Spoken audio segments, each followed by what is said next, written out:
Danas ću vam pokazati kako da ubrzate klijanje sjemena sa 10 dana na samo 24 do 48 sati i to bez zemlje, koristeći vrećice. Osim što ćemo ubrzati klijanje, dezinficirat ćemo sjeme i zaštititi ga od bolesti, a sve sastojke već imate kod kuće.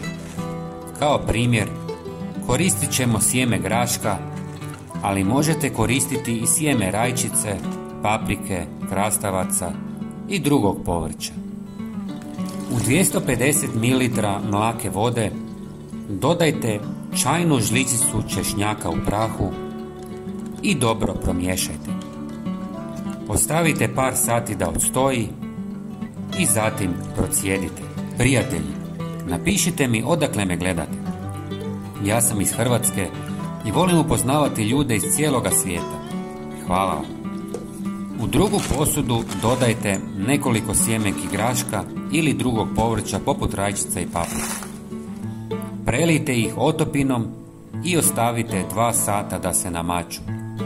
Češnjak dezinficira sjeme jer sadrži alicin, prirodni spoj koji uništava ili usporava rast bakterija, gljivica i virusa. Nakon toga isperite sjeme mlakom vodom. Umjesto češnjaka možete koristiti i drveni pepeo, sodu bikarbonu ili sol. Zatim sjeme dodatno poprskajte čajem od kamilice. Kamilica sprječava razvoj štetnih mikroorganizama, smanjuje rizik od propadanja sjemena prije klijanja i potiče brži rast. Također smanjuje prisutnost patogena u tlu i omogućava zdravi početak razvoja biljke.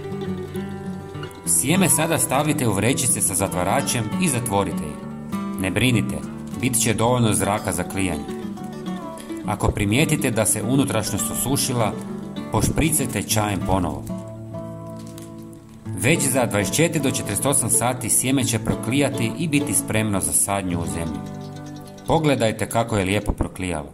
Fantastično. Sada će još brže rasti u zemlji i biti otpornije na bolesti. Ovu metodu koristim i za drugo povrće. Mrkva inače treba 20 dana da proklija, a sa ovom metodom proklija za samo par dana.